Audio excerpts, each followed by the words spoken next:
하다 보면 알걸요. 하다 보면 늘걸요. 재테크 비법을 매일 오전 11시 편하고 친근한 경제 파트너 박연미의 목돈 연구소.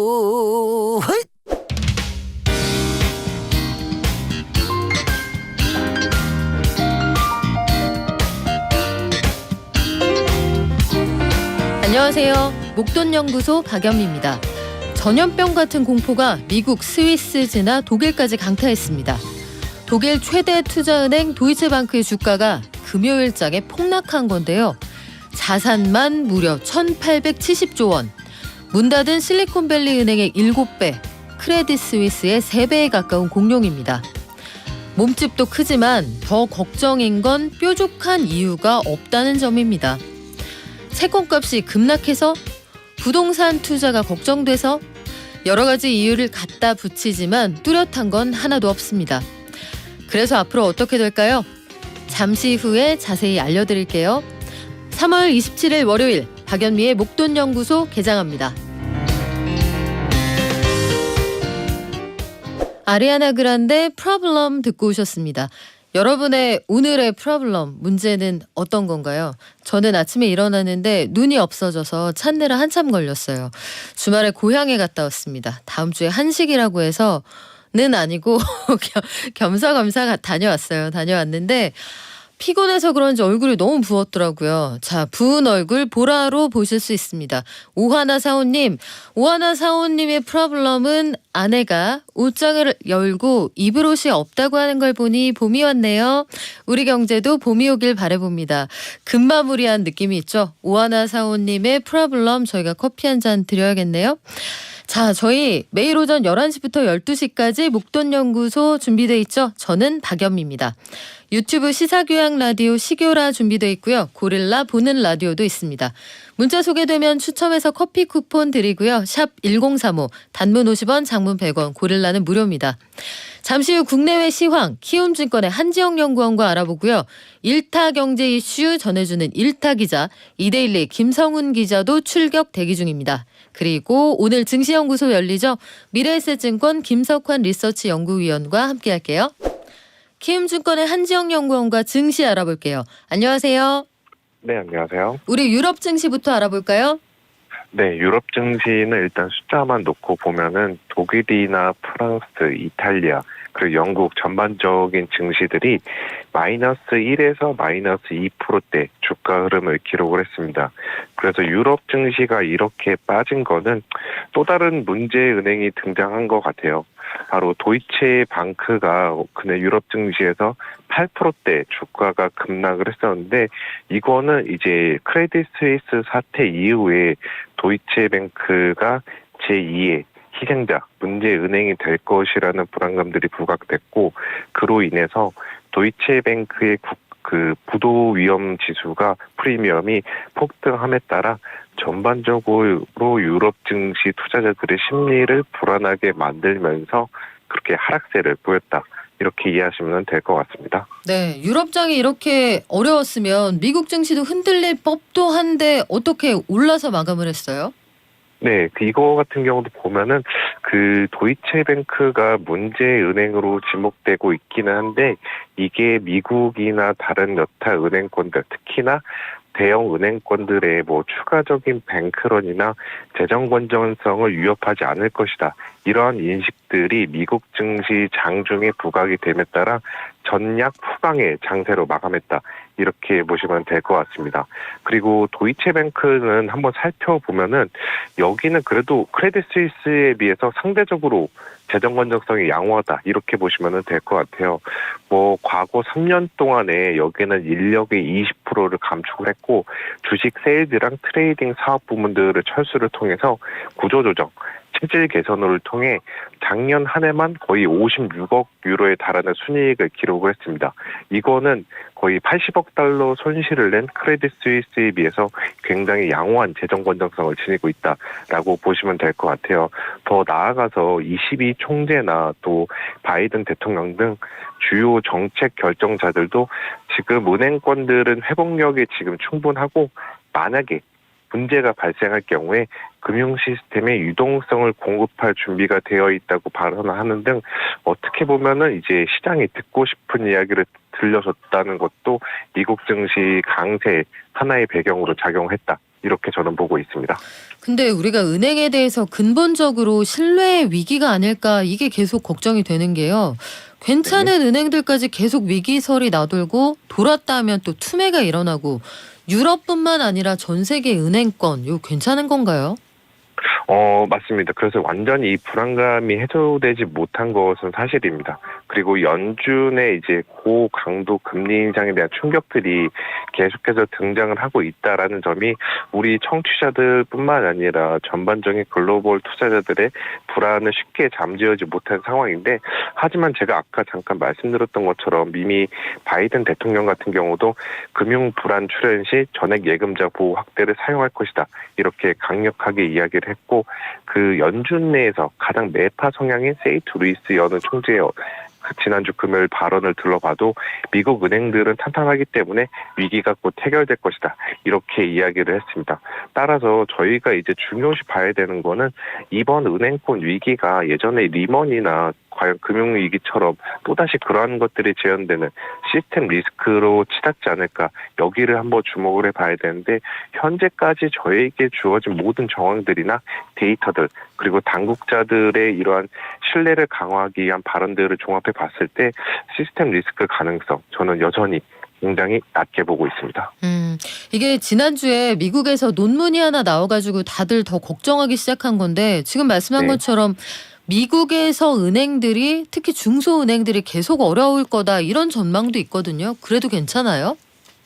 괜찮을 것 같아요. 그래서 제2의 위기로 이제 중소형 은행들이 대출을 많이 보유하고 있는 미국 상업용 부동산 쪽이 또 다른 위기의 뇌관이 될 거다라고 좀 이야기들이 나오고 있는데, 이 부분에 대해서는 어느 정도 저희가 좀 그 뉴스를 좀 지켜봐야 된다. 이렇게 이야기를 하고자 하고요. 다시 한번 강조를 드리지만 이번에 이런 위기들을 정부나 중앙은행 입장에서도 모르고 있었던 것은 아니다. 그리고 저희 투자자들도 어느 정도 내심 대비를 하고 있었던 예상 가능한 악재의 범위에서 발생한 이벤트인 만큼 우리가 주식시장 지금 도망칠 때는 아니다. 저는 이렇게 이야기를 드리고 싶어요. 오늘 우리 장은 어떻습니까? 네, 우리 장은 지금 코스피랑 코스닥 모두 마이너스 0.5에서 0.6%대 주가 흐름을 기록을 하고 있는데요. 반도체, 자동차, 바이오, 주력 업종들은 주가가 모두 다 거의 1% 내외대로 약세를 보이고 있는데, 역시나 2차 전지주들은 지금 주가가 계속해서 좋은 흐름을 보이고 있습니다. 에코프로 비행 에코프로 관련주들은 주가가 1에서 2%대 하락세를 보이고 있는데, LNF, 첨보, LG 에너지 솔루션, 삼성 SDI, 여타 2차 전지 셀이나 이제 소재 관련주들은 지금 주가가 동반 급등세를 연출을 하고 있고, 이거는 지금 시장의 개인들의 수급이 쏠림 현상이 일어나서 이러한 주가 흐름을 보이고 있다. 저는 이렇게 파악을 하고 있습니다. 아니, 안 그래도 그게 궁금했는데, 저희가 지난주에도 2차 전지가 이렇게 날아가는데 이거 업사이드 리스크 때문에 소외감 느끼는 분들이 이제라도 들어가도 되느냐 이런 것들 참 궁금해하는 분들 많거든요. 네. 한지영연구원 보시기에는 어떻습니까? 저는 아무래도 데이터랑 그다음에 밸류에이션을 보는 조금 이제 그런 입장이어서, 지금 입장에서는 굳이 추격 매수를 하는 것은 그렇게 위로 저희가 업사이드 포텐셜 먹을 룸은 그렇게 크진 않다. 단계적으로 그렇게 보고 있고요. 이런 시기에는 그냥 찾을지 모른다는 불안감과 두려움 그리고 조바심은 있겠지만 조금 더 한 발 더 참고서 지켜보신 다음에 어느 정도 주가가 조금 안정을 찾을 때 그때 한번 들어가시는 게 낫지 않나, 저는 이렇게 말씀을 드릴게요. 그러면 밀렸을 때 그때를 기회로 삼아서 좀 천천히 큰 그림 보자 이런 얘기예요? 네, 맞습니다. 네. 자, 이번 주에 우리 증시에서 챙겨봐야 될 이벤트 어떤 게 있습니까? 딱 두 가지만 꼽자면, 일단 미국 쪽에서 PCE 물가, 연준이 CPI보다 더 중시하게 되는 PCE 물가가 금요일날 예정이 되어 있고요. 그리고 내일 이제 화요일날 장 마감 후에 미국에서 반도체 업체인 마이크론 테크놀로지 실적이 발표가 되어 있습니다. 이 마이크론의 실적은 우리나라 삼성전자, SK 하이닉스 등 반도체 주가에 영향을 줄 수 있을 뿐만이 아니라 코스피 전반적인 지수 상단에도 유의미한 변화를 줄 수 있는 만큼 이번 마이크론 실적 결과 한번 다 같이 지켜보시면 좋을 것 같습니다. 네, 지금까지 증시 키움증권의 한지영 연구원이 정리했습니다. 고맙습니다. 네, 감사합니다.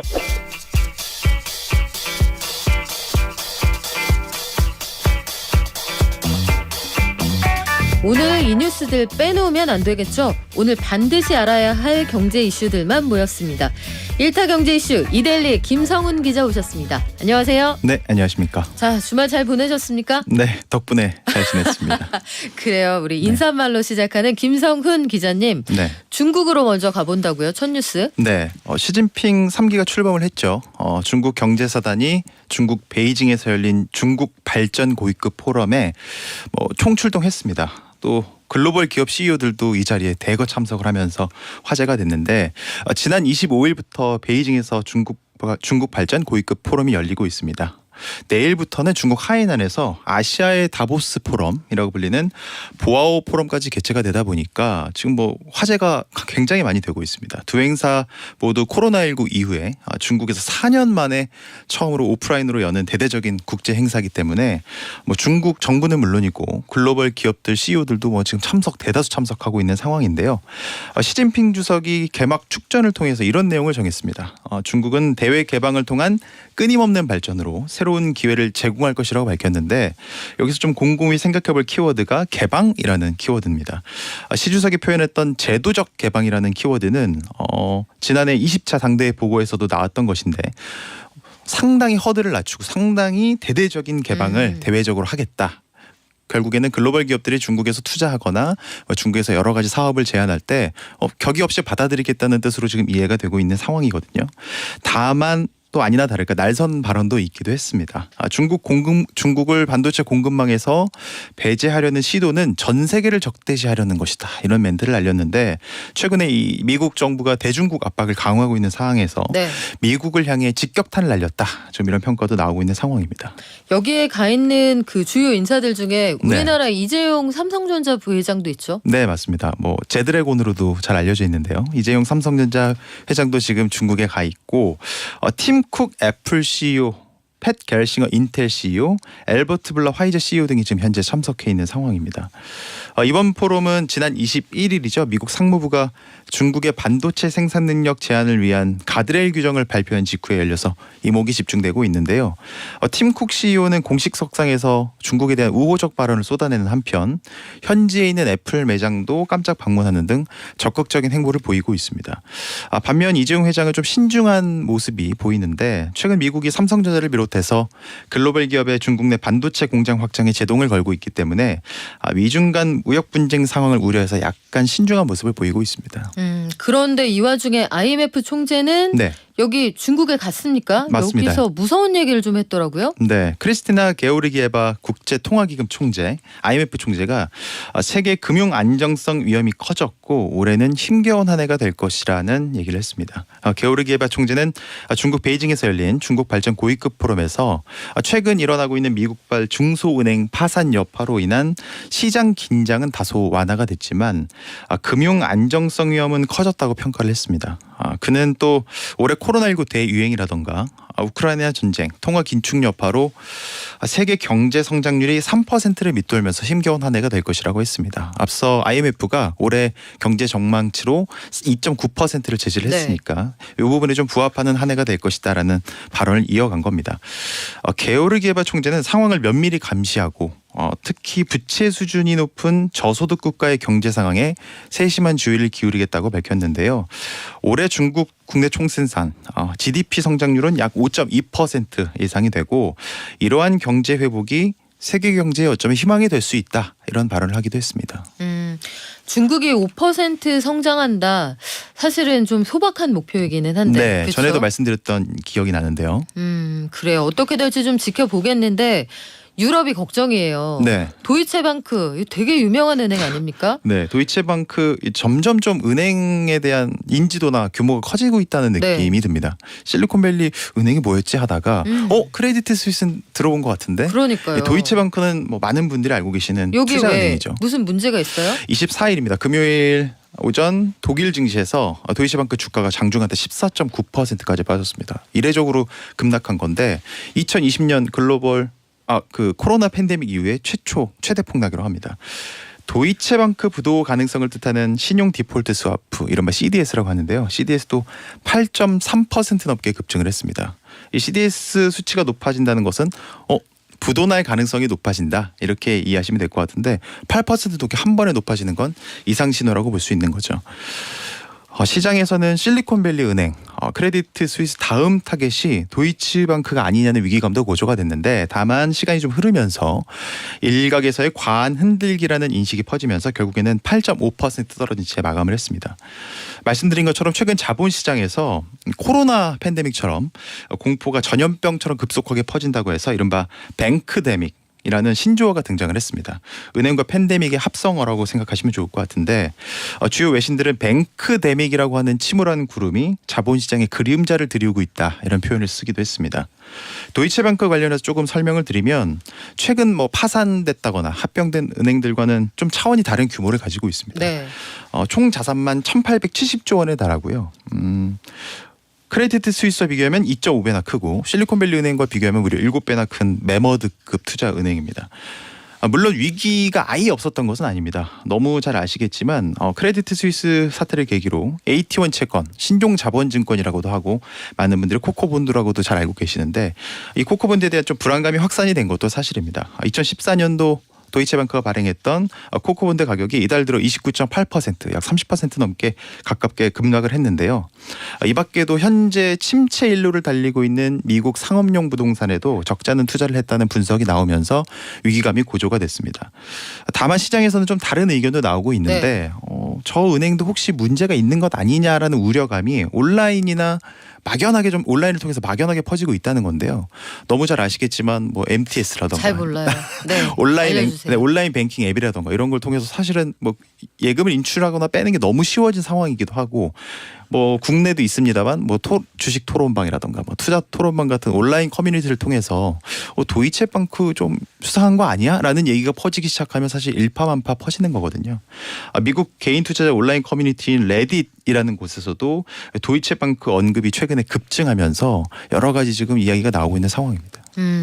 종목 토론방 이런 데서 오가는 얘기들 보면 네. 굉장히 극단적인 표현들이 많잖아요. 네. 가끔 주옥 같은 의견도 있습니다만 네네. 좀 주의하셔야 될 것 같고 우리나라 은행의 위험성에 대해서 문의 주신 분들 계시는데요. 네. 저희가 면밀하게 살펴보고 말씀드리겠습니다.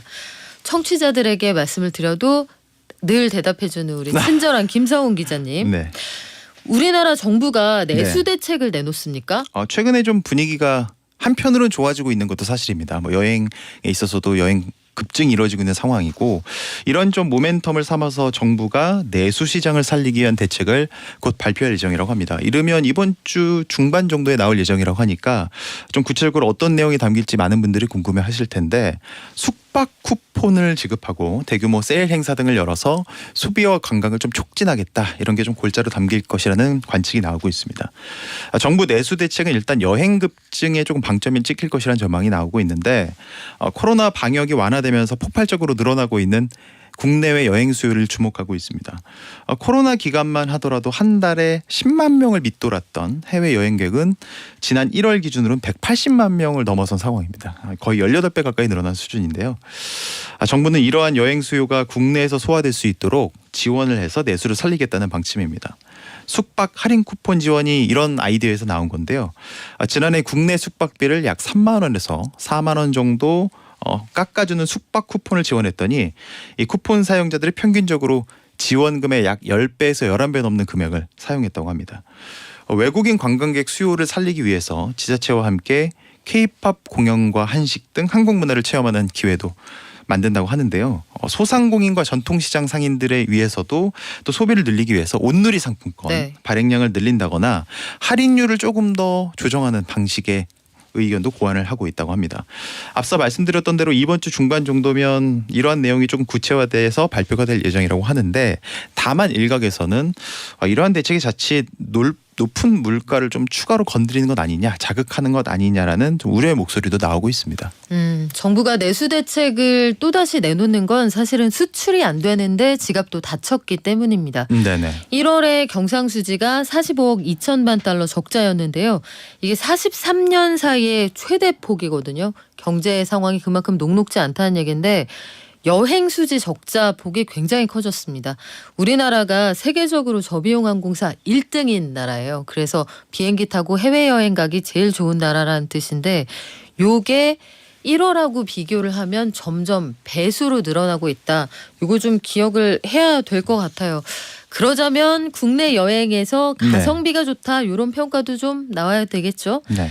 자, 대기업의 평균 연봉이 1억 원대. 1억 원대? 네. 평균이요? 네. 맞아요. 돈 얘기가 상당히 또 저희들의 관심을 자극하는 부분이기도 하고 지난주에 대기업 총수 관련 연봉 관련해서도 좀 말씀을 드렸었는데 대기업들 다니는 직원 평균 연봉이 1억 원을 넘긴 대기업들이 속출하고 있습니다. 평균 연봉 1억 원대를 넘어서서 2억 원대 문턱에도 다다랐다는 대기업들도 등장을 했다고 잠깐만요. 하는데 여기에서 문제를 하나 제기하겠어요. 네네. 등기 임원 중에 막 연봉이 수백억 되는 분들 있잖아요. 네네. 그분들이 그냥 여기 전체 평균에 들어가면 네. 평균의 함정이 나타나는 거 아니에요? 맞습니다. 사실 그 부분도 뒷부분에 좀 설명을 드리려고 했는데 평균 연봉 산출이라는 게 초고액 부터 시작해서 일반 직원들까지 모두 함의하는 내용이다 보니까 말씀하셨던 대로 평균의 함정이라는 것에 충분히 빠질 수 있고요. 실제로 대다수 직원이 느끼는 보수와는 좀 괴리가 있다는 의견도 나오고는 있습니다. 뭐 잘 아시겠지만 직장인들이 들어가는 뭐 커뮤니티 서비스라던가 이런 걸 보면 우리 회사 평균 연봉이 이 정도였단 말이야. 나 여기 다니는데 나 이 회사 이 직원 돈 아님? 입금 안 되는데. 약간 이런 네. 내용 웃지 못할 내용들도 나오고는 있거든요. 그래서 이번에 좀 평균 연봉 이야기를 좀 드리면서 뒷부분에서도 이런 평균 함정을 좀 어떻게 고치면 좋을까에 대해서도 좀 이야기를 드리려고 했습니다. 조금 설명을 구체적으로 드리면 각사가 사업 보고서를 공개해서 이거에 대한 이제 분석이 한창인데 지난해 등기 임원을 제외하고 SK스퀘어란 회사의 직원 84명의 평균 연봉은 2억 1,400만 원이었다고 합니다. 직원이 이거밖에 안 돼요? 네, 이게 또 투자 전문 회사이기 때문에 직원들이 많지는 않고 2021년 11월 달에 SK텔레콤에서 인적 분할을 했거든요. 약간 또 여러 가지 목적의 특수성을 기하기 위해서 따로 떨어져 나온 회사인데 연간 사업 보고서 공시 첫 해에 평균 연봉에서 SK텔레콤 1억 4,500만 원 평균 연봉을 가볍게 제쳤습니다. LG그룹 지주사인 주식회사 LG와 DL그룹 지주사인 주식회사 DL의 직원 평균 연봉도 각각 2억 100만 원으로 집계가 됐습니다. 전년도와 비교하면 주식회사 LG는 무려 48.9%나 올랐고요. DL 직원 평균 연봉도 2억 6.9% 증가를 했습니다. 작년 보수는 재작년 실적이 보통 반영이 되는데 코로나19 여파로 실적이 부진했던 2020년도와 비교해서 2021년도에 실적이 크게 개선이 되면서 성과급이 같이 따라 증가한 영향으로 현재는 풀이를 하고 있습니다. 그럼 내년에는 줄어들 수도 있다는 얘기예요? 여러 가지 방향으로 봤을 때 올해 그럴 소지가 업황이 있죠. 그다지 좋지 않으니까요. 네. 삼성전자 대표적인 경우인데 지난해 1억 3,500만 원의 평균 연봉을 받았습니다. 재작년에 1억 4,400만 원과 비교하면 소폭 감소를 했고 SK하이닉스 같은 경우는 1억 3,385만 원으로 전년 대비 16.2% 증가는 했습니다. 전경련 산하 한국경제연구원이 여러 가지 조사를 해서 결과를 발표했는데 직원 평균 연봉이 1억 원을 넘는 기업은 2019년에 8곳이었거든요. 2020년에 10곳, 2021년에는 21곳으로 증가를 했습니다. 다만 사업 보고서상 금이와 총액에는 미등기 임원 등이 받는 고액 보수라던가 스톡옵션 행사 차익 등이 포함이 되어 있기 때문에 말씀하셨던 평균 함정에 빠질 수 있다 이런 말씀을 드릴 수 있을 것 같고 가까운 예로 지난해 연봉 킹이 조수용 카카오전 대표이사인데 무려 350억 원 가까운 연봉을 받았거든요. 스톡옵션 행사가 거의 대부분이긴 합니다. 근데 말씀드렸던 대로 이런 스톡옵션이 실현이 돼서 300억 원 넘는 연봉을 가져가면 좀 착시 현상을 일으킬 수도 있는 거고 그 그쵸. 300억 원이 수많은 카카오 직원들의 평균을 올려주는 효과를 또 나타내는 거니까 이 부분에 대해서는 조금 더 곱씹어보고 뜯어볼 여지는 있다 이렇게 말씀드리고 싶습니다. 네, 그냥 이렇게 생각하시면 돼요. 저희 방송하고 있는 스튜디오 안에 갑자기 이재용 삼성전자 회장이 들어오는 거죠. 네. 여기 있는 사람들 연봉이 갑자기 수백억 원대. 평균 연봉이 그냥 사람 수로 나누면. 네. 이영희님이 같은 의견 주시네요. 시골에 계신 어르신들은 당신 아들이 다 1억 원 넘게 받는다. 요렇게 알고 계세요. 네. 실제로는 좀 다릅니다. 자, 우리 마지막으로 분양권 전매 제한이 완화된다. 요 네. 얘기 전하고 마칠까요? 이달 말부터 수도권에서 최대 10년이었던 분양권 전매 제한 기한이 최대 3년으로 대폭 감소가 됩니다. 이거는 사실은 굉장히 좀 크게 받아들일 만한 소식인데 비수도권 전매 제한 기간은 최대 4년에서 1년으로 축소가 됩니다. 국토교통부에 따르면 분양권 전매 제한 완화 골자로 한 주택법 시행령 개정안이 지난 24일 차관회의를 통과를 했고요. 오는 28일 국무회의를 거쳐서 이달 안으로 개정안을 공포 시행하는 것을 목표로 두고 있다고 합니다. 전매 제한 완화 같은 경우는 국토부가 13대책을 통해서 밝힌 내용인데 수도권 공공택지 경우나 규제 지역은 3년, 서울 전역이 포함되는 과밀 억제 권역은 1년, 그 외의 지역은 6개월로 완화가 됩니다. 이에 따라서 과밀 억제 권역이었던 서울 강동구 올림픽파크 포레온, 둔촌주공으로 더 잘 알려져 있는데요. 올림픽파크 포레온의 경우에는 전매 제한 기간이 8년에서 1년으로 줄어듭니다. 이 부분 있어서는 상당히 수요도 많아졌고 문의도 많아졌다고 하는데 전매 제한 기간은 당첨자 발표 이후부터 적용이 되기 때문에 입주 예정일인 2025년 1월 전에도 분양권을 팔 수가 있습니다. 다만 여기서 한 가지 꼭 알아두셔야 되는 부분은 같이 따라가는 숟가락이랑 젓가락이라고 할 수 있죠. 실거주 의무 폐지는 아직 이루어지지 않은 상황입니다. 팔 수는 있는데 실거주는 해야 된다라는 게 좀 아이러니하게 느껴지기도 하는데 국토부는 수도권 분양가 상한 주택에 대해서 부과했던 2년에서 5년 실거주 의무를 폐지하겠다는 계획입니다. 다만 이를 위해서는 주택법 개정안이 통과가 돼야 되는데 사실은 아직까지 국토교통에서 계류가 돼 있는 상황이고 100% 폐지가 되진 않았기 때문에 혼동하시면은 좀 위험할 수도 있다. 라는 게 1년 줄였으니까 이제 사가지고 가격 오르면 팔아도 되지 않을까? 네. 라고 생각을 했는데 실거주 의무가 또 갑자기 걸리게 된다면 내가 그 집에 들어가서 만약 없어지지 않았다고 가정할 경우에는 또 들어가서 살아야 되는 부분도 생기니까 이 부분은 꼭 확인을 하시고 만약에 계획을 하시는 게 좋을 것 같습니다. 네, 부동산 관련해서 여러 가지 규제 완화책이 1월부터 쏟아지고 있는 상황인데 시행령 개정은 정부가 그냥 할 수 있지만 국회에 들렀다 와야 되는 것들이 제법 많습니다. 네. 이거 구체적으로 확인을 좀 해보셔야 된다는 말씀 드리면서요. 지금까지 일타 경제 이슈 이데일리 김성훈 기자와 함께했습니다. 고맙습니다. 네, 감사합니다.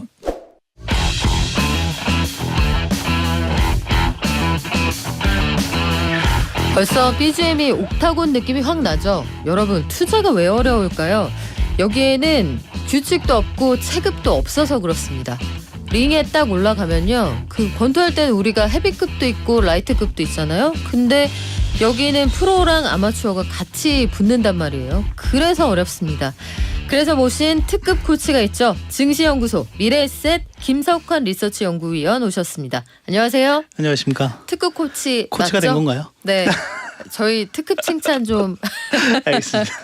아니 하루가 뭐다 네. 하고 큰 뉴스가 나오는데요. 그러니까요. 지금 은행 불안하다는 얘기가 계속 나오다가 이제는 모르는 사람이 없을 도이체방크라는 이 네. 공룡도 어렵다. 맞습니다. 지난주에 되게 불안했단 말이에요. 근데 요 상황부터 좀 얘기하고 넘어갈게요.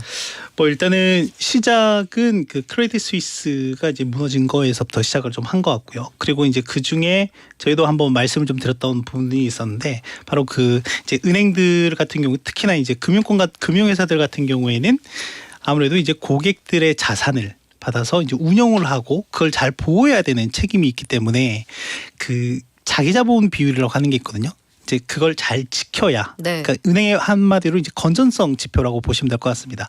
이제 그걸 국제적인 또는 이제 각 국가별로 이제 규제하는 그 수준이 있는데 이제 은행권 같은 경우에는 이제 이걸 좀 늘릴 수 있는 하나 수단 중에 이제 얘가 나왔던 이제 순종 자본증권이라고 하는 게 있고 그게 이제 지금 시장에서 가장 이슈가 되고 있는 코코본드라고 네. 하는 거죠. 그런데 이번에 크레딧 스위스가 UBS로 인수되는 과정에서 그 같은 경우가 이제 원래 보통은 어떤 위기 상황이라고 하면 이제 보통주로 그러니까 주식으로 전환이 되던가 그래서 이제 일정 부분에 손실은 아니긴 하겠지만 어찌됐건 그러니까 남은 자산 가치에 대해서는 이제 보존을 받을 수 있는 그런 방법이 있었는데 이번 같은 경우에 이제 아예 그게 영원 처리가 된 즉 상각 처리가 되다 보니까 좀 이슈가 됐던 거고, 근데 이게 유럽 전체적으로 보면 대략 한 2,500에서 한 2,800억 달러 규모라고 해요.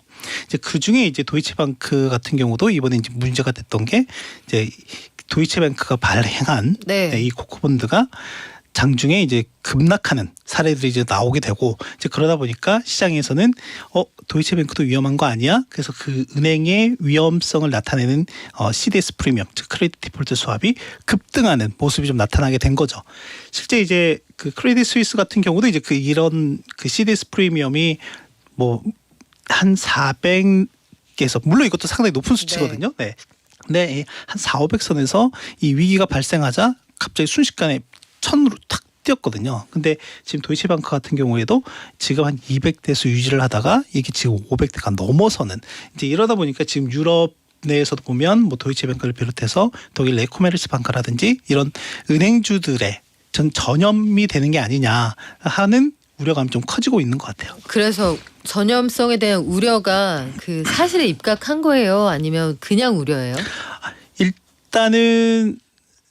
일단은 현재 시점에서 보면 일단 우려감이 좀 더 큰 것 같기는 합니다. 그러니까 비이성적인 투매라는 쪽에 의견을 같이 하신다. 네. 그런데 이제 문제는 뭐냐면 저희가 이제 지금 미국에서의 은행 사태도 그랬었고, 어떻게 보면 이게 이 은행이나 이런 금융 시스템 같은 경우에는 가장 중요한 게 일단은 신뢰이고, 그리고 또 하나는 심리가 매우 중요한 영향을 미치는 부분이기 때문에 이제 도이치뱅크에서 만약 이런 사태들이 좀 발생하고 있는데 이제 미국에서처럼 만약에 계속해서 예금 인출하는 현상들이 좀 나타난다라고 하면 그건 좀 위험한 시그널이 될 수도 있죠. 네, 물론 이제 규모 자체가 일반 뭐 지금 미국에서 발생한 뭐 실리콘밸리 은행이라든지 시그니처 은행들과는 좀 체급 자체가 좀 다르기 때문에 좀 다른 방면에서 대응을 할 수 있는 여력은 충분히 있다라고 보고 있고, 일단 이게 추가적으로 은행 시스템 전체적으로 위기가 확산되는 거는 일단 막으려고 또 유럽 당국에서 좀 적극적으로 대응을 좀 하고 있는 상황인 것 같습니다.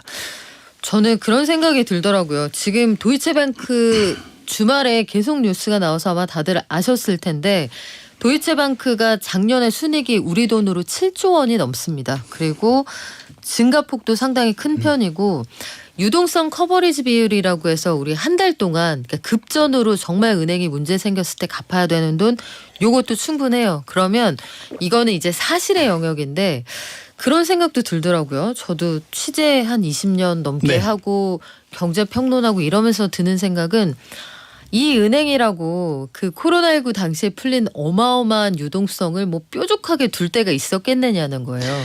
그렇죠. 그러니까 네. 왜냐하면 이제 유럽 같은 경우에는 2010년대 초반으로 좀 돌아가 보면 당시 이제 유럽 위기, 재정 위기 사태가 있기도 했었고, 이제 그러면서 금리를 계속해서 이제 낮추는, 그러면서 지난 한 10여 년 동안 이미 마이너스 금리를 계속 유지하고 있었던 상황이었었거든요. 이제 그런 것들이 누적적으로 나타나고 있는 부분들이라고 보시면 될 것 같고, 또 하나는 방금 말씀해 주신 것처럼 실제 코로나 팬데믹 당시에 뭐 전 세계가 돈 풀기에 열중했었던 이제 부분들이었기 때문에 이제 방금 뭐 작년에도 은행권 네. 수익이 엄청났다라고 하는데 이제 아마 올해부터는 또 다른 양상이 좀 나타날 수도 있겠죠. 시장에서 사실과 진실이 교차하는 그런 시점입니다. 사실의 영역, 진실의 영역이 있는데 어느 쪽에 더 방점을 두느냐에 따라서 시장 분석이 완전히 달라지기도 하고요. 최근 들어서 보면 상업용 부동산에 대한, 특히 미국 시장에 네. 대한 투자가 많아서 도이체뱅크가 어려울 수도 있다, 이런 얘기도 있거든요. 그건 네, 어떻게 그렇죠. 보세요? 저도 지금 미국 시장에서 지금 3월 들어서 계속 그 은행권에서의 여러 가지 위기 상황들이 좀 발생하면서 특히 이제 대형 은행들은 문제가 되지는 않거든요. 근데 이제 중소형 은행들이 이제 문제가 되고 있는 상황이고, 그런 상황에서 보면 좀 조심해야 될 게 두 가지 정도를 보고 있습니다. 하나는 방금 말씀해 주신 상업용 부동산. 왜냐하면 지금 미국 중소형 은행들이 상업용 부동산 대출의 대략 한 70% 정도를 차지하고 있는 상황이기 때문에 그렇다라고 보시면 될 것 같고, 두 번째는 중소기업들의 현황이에요. 그래서 이 두 가지를 여러분들께서도 향후에 좀 유심히 좀 살펴보시면 좋지 않을까 생각이 되는데, 왜 그러냐 하면 일단 방금 말씀드렸던 것처럼 상업용 부동산 대출의 한 70% 정도를 중소형 은행들이 차지를 하고 있다고 말씀드렸는데, 지금 최근에 위기의 진앙지가 지금 중소형 은행들인 거잖아요. 그러니까 위기 관리에 어떻게 보면 대형 은행들이 대비했을 때 취약할 수밖에 없는 상황이기도 하고, 근데 지금 연준 같은 경우는 계속해서 이제 기준금리를 올리고 있는 상황인 거죠. 이제 그렇다라고 하면 저희는 여기서 한 두 가지 정도의 포인트가 있지 않을까 생각이 되는데, 일단은 이번 FOMC 회의에서도 25bp 인상을 했어요. 그러면 파월 의장이 얘기하는 거는 역시 인플레를 잡아야 돼. 그리고 전제 조건에 있었죠. 미국의 은행 조건은 상당히 괜찮아라고 얘기를 했거든요. 근데 이거는 뭐 그렇다고 쳐요. 근데 이제 문제는 뭐냐면 이번에 25bp 인상을 함으로써 일단은 중소형 은행들 쪽에서의 예금 인출 압박은 계속 커질 수밖에 없는 상황이다. 라고 보시면 될 것 같고, 만약에 이런 중소형 은행들이 그 예금 인출에 대해서 적절하게 대응을 하지 못하게 되면 제가 지난주에 한번 말씀드렸던 것처럼 몇몇 대학 교수들이 모여서 스터디를 한 결과 대략 미국 내에서도 200여 개의 은행들이 동일한 SVB처럼 동일한 위험에 직면할 수도 있다라는 네. 보고서를 냈다라고 말씀을 드렸잖아요. 그게 스탠포드 네. 대학교의 논문이죠. 맞습니다. 네. 논문이거든요. 그런데 이게 지금 그러면은 계속해서 지금 예금 금리가 낮은 수준이니까 이게 지금 예금 금리보다 높은 머니마켓 펀드 단기 금융시장 쪽으로 계속해서 자금이 이동되고 있는 게 관측이 되고 있다라고 좀 보시면 될 것 같아요. 뭐 이렇게 되면 중소형 은행들은 계속해서 유동성 압박을 좀 받을 수밖에 없지 않을까라고 좀 그런 상황에 계속 직면할 수밖에 없을 것 같고요. 이제 그렇게 되면 지금 미국의 그 중소형 은행들을 비롯해서 은행들이 대출 기준을 계속해서 강화할 수밖에 없거든요. 그래서 지난 1월 달 기준으로 보면 지금 대출 기준이 상당히 강화된 분야별로 보면 방금 말씀해 주신 상업용 부동산이 가장 높게 강화가 됐고요. 이미 네. 팬데믹 당시 수준만큼 올라와 있어요. 그리고 중소기업들에 대한 대출 기준이 상당히 높아졌다. 그러니까 은행들의 문턱이 높아졌다라고 하는 의미는 가계나 기업과 같은 경제 주체들이 은행이 그 문턱을 쉽게 넘지 못하면 네. 일단 뭐 기업들 입장에서는 투자나 고용이나 이런 부분들, 그러니까 경제의 중요한 축을 차지하고 있는 부분에 대한 그 수준이 위축될 수밖에 없을 거고요. 그냥 그거 자체로 일종의 긴축의 효과가 맞습니다. 나타난다는 네, 그래서 이게 얘기인데, 약간 네. 그래서 지난 그 주말 사이에 연준 위원들 중에 가장 매파적인 인사 중에 한 명인 그 닐 카시카리라고 하는 미니폴리스 연은 총재가 있는데, 이분이 어떤 얘기를 했냐면 이번 은행 사태로 인해서 일단은 미국의 경기 침체에 대한 가능성이 더 높아졌다라고 하는 거고, 또 하나는 문제는 진짜 중요한 문제는 신용 경색과 관련한 얘기를 했거든요. 그러니까 이 신용 경색이라고 하는 게 당장 돈이 필요한데 돈을 구하지 못하는 그런 돈맥 경화의 상황과 같다라고 보시면 될 것 같아요. 그래서 지금 뭐 상업용 부동산 같은 경우에는 이제 그런 측면에서 접근하시면 될 것 같고, 이제 소기업들 같은 경우도 보면 지난주에 미국의 이제 연준 외에 12개의 지역 연방준비은행이 있는데, 이 12개 지역 연방준비은행이 공동으로 작업한 보고서가 하나가 있거든요. 네. 그러니까 고용주들의 사업 환경과 관련한 보고서를 매년 발간을 하고 있는데, 이번에 발간된 데이터는 2022년 기준으로 나오긴 했지만 그 대략 한 미국 내에 한 8,000개에서 9,000개 되는 소기업들의 고용주들을 대상으로 이제 서베이를 한 건데, 나온 결과는 뭐였냐면 앞으로 재정적 또는 운영 측면에서의 어려움이 있을 것 같다라고 이제 이런 얘기를 했단 말이죠. 그럼요. 그 지금 말씀해 주신 건 미국 중소은행 기준으로 봤을 때 비율인데, 우리가 궁금한 거는 네. 도이체방크라는 전 세계적으로 지금 총자산 규모가 2,000조 원에 가까운 이 공룡도 하나는 상존하는 위험, 코코본드에 대한 우려가 반영돼 네. 있다. 다른 한 가지는 해외 투자 가운데 미국에 대한 상업용 부동산 투자가 부실화될 가능성에 대한 그런 위험이 사람들을 불안하게 한다라고 하거든요. 네. 그러니까 도이체방크의 상황은 어떻습니까? 만약에 미국의 상업용 부동산 시장이 위험해진다라고 하면 도이체방크 같은 경우도 거기에 대한 이제 상각 처리나 하게 될 텐데, 만약 그 규모가 견뎌낼 수 있는 그 수준 이상을 이제 벗어나게 된다라고 하면 충분히 위험해질 수도 있다라고 하는 거죠. 네. 지금 도이체방크 상황을 두고도 뭐 여러 가지 설왕설래가 오가는 중입니다. 앞서 말씀하신 그 미국 중소형 은행에 대한 뷰도 스탠포드대가 지난 13일에 논문을 하나 발표를 했어요. 2023년 통화긴축과 미국 은행의 취약성에 대해서 스트레스 테스트, 요거 아마 조만간 많이 들으시게 될 겁니다. 그런 테스트를 해보니까 만약에 사람들이 돈을 다 빼간다. 1619곳의 미국 중소은행이 위험해질 수 있다. 그런데 여기에서 그래도 사람들이 일시에 빼가지는 않으니까 예금자 보험을 받는다라고 치면 그래도 한 186곳 정도는 위험할 수 있다. 이런 결과가 나와 있거든요. 은행 상황에 대한 뷰는 계속 좀 신중하게 가져가셔야 할 것 같은데 그럼요 위원님. 네. 은행주에 대한 전망은 어떻습니까? 글로벌이나 국내 증시에 대한. 은행주 같은 경우에는 이제 지금 단기적인 시점에서는 좀 보수적인 입장이 좀 많죠.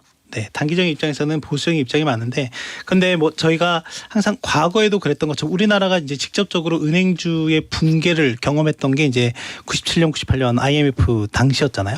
이제 그럼에도 불구하고 이제 그때는 뭐 공적 자금이 그러니까 우리의 세금이 직접적으로 이제 투입이 되면서 일부 대형 은행들 중심으로 해서 이제 살아나는 이런 부분들이 있었고, 아까 이제 제가 말씀드렸던 것처럼 결국에는 이제 은행이라고 하는 게 경제의 그 순환 또는 성장에 네. 상당히 중요한 마중물 같은 역할을 하거든요. 그래서 이 은행 시스템의 붕괴에 대해서 극도의 경계감을 이제 갖고 있는 거죠. 네, 이제 그렇기 때문에 단기적으로는 좀 이런 스트레스가 좀 커지고 있는 상황이긴 하지만 뭐 중장기적으로는 은행주에 대한 여전한 이제 투자 매력은 좀 있다라고 보시면 될 것 같고, 결국에는 지금은 이 좀 고비를 넘어가는 시점이라고 좀 생각을 하고 있습니다. 네. 아마 투자자 여러분은 금융주 관련해서 투자 계획 아니면 관심 있는 분들은 향후에 나올 통계 중에서 미국 상업용 부동산의 공실률이 어떻게 달라지느냐 이걸 좀 보시면 될 겁니다. 무디스가 통계를 낸 자료가 하나 있어요. 이게 지역별로 상업용 부동산의 공실률이 어떻게 되느냐. 제가 제일 밑줄을 쫙 긋고 본 건 샌프란시스코 같이 공실률이 낮았던 지역의 공실률이 최근 들어서 급등하고 있다는 점이거든요. 샌프란시스코 지역은 코로나19 당시에도 한 5% 수준의 낮은 공실률을 보이다가 최근에 20% 위로 뛰었습니다. 휴스턴이나 댈러스 이런 지역은 워낙 높기는 했는데 더 급등하는 상황이라 종합적으로 상황을 좀 보셔야겠고, 이번 주에 우리가 주목해 보아야 할 만한 실적 발표 일정 이런 것들도 있죠, 위원님? 네, 일단 이번 주는 이제 화요일이고요. 미국 현지 시각으로는 이제 마이크론이 실적 발표를 합니다. 이제 마이크론 같은 경우에는 이제 대표적인 미국 내 반도체 메모리 반도체 생산 업체라고 보시면 될 것 같고요. 이제 9월 결산 법인이에요. 우리나라 같은 경우에 보통 다 대부분 이제 12월 결산 법인이어서 이제 보통 이제 3, 6, 9, 12 이렇게 알고 있는데, 이제 마이크론 같은 경우는 이제 9월 결산 법인이다 보니까 이번에 실적 발표한 게 이제 2분기입니다. 이제 그리고 이제 4월 초에 가면 이제 삼성전자가 실적 발표를 하는데 1분기 실적 발표를 하는데 그러니까 이제 보통 반도체 업체들 대비 좀 미리 실적 발표를 하기 때문에 어떻게 보면 반도체 산업의 풍향을 좀 알 수 있는 중요한 바로미터라고 볼 수가 있을 것 같아요. 실제 지난해 같은 경우에 앞으로 반도체 산업이 좀 어려워질 것 같아라고 얘기를 했던 게 이제 마이크론이었고, 그러다 보니까 뭐 생산 규모를 감축한다라든지 또는 투자 규모를 줄인다라든지 이런 것들을 적극적으로 했던 게 마이크론이었거든요. 그런데 지난해 12월 달에 1분기 실적 발표를 하면서 한 가지 이제 긍정적인 부분을 얘기했던 게 뭐였냐면, 마이크론의 회계상, 그러니까 하반기이면은 이제 우리나라로 따지면 이제 4월부터 들어가는 시점이거든요.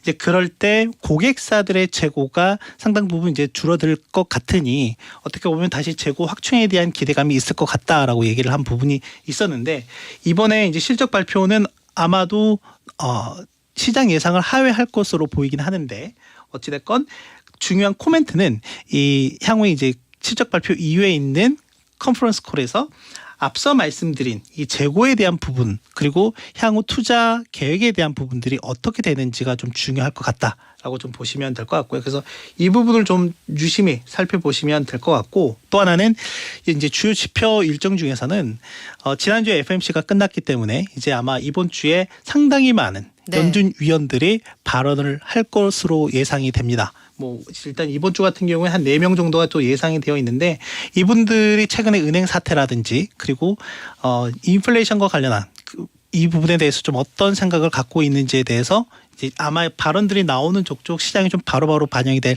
가능성이 있거든요. 그래서 이런 부분들 좀 같이 체크해서 보시면 될 것 같습니다. 근데 우리가 금리를 올렸어도 채권은 지금 반대로 반응을 하는 것 같아요. 네. 그건 왜 그렇습니까? 일단 시장의 기대가 반영이 되기 때문에 그렇다고 보시면 될 것 같은데, 실제 그 3월 8일 정도 이제 3월 8일 같은 경우가 뭐냐면, 이제 파월 의장이 상원 하원에 출석을 해서 발언을 했던 시점이에요. 네. 이제 그 당시에는 2월달에 경제 지표가 너무 세게 나와서 잘 나와서 올해 계속해서 금리를 올려야겠다라는 인상이 강했었고, 그리고 또 하나는 그 당시만 하더라도 50bp, 그러니까 0.5%포인트 금리 인상에 대한 기대감이 상당히 높았었거든요. 그리고 올 연내에는 금리 인하에 대한 기대가 시장에 전혀 없었습니다. 그런데 그 이후에 은행 사태들이 이제 발생을 하면서 이 기대가 뚝뚝뚝 이제 떨어진 상황이라고 보시면 될 것 같고요. 지금 현재 미국의 기준금리가 5%이잖아요. 시장은 앞으로 더 이상 기준금리는 없다라고 보고 있고요. 긴축의 시대가 끝났다 네. 이렇게 보고 있는 거군요. 그리고 연내에 많게는 4번까지, 그러니까 0.25%포인트씩 4번이니까 1%포인트 금리 인하할 수도 있다. 올해 안에요? 네. 라는 전망이 지금 시장에 반영이 되어 있다라고 보시면 될 것 같아요. 그래요. 이게 그 김칫국을 한 사발 드링킹하는 건 아닌지 그런 생각도 드는데 여하간 하반기 시장 상황의 변동성 굉장히 클 것 같습니다.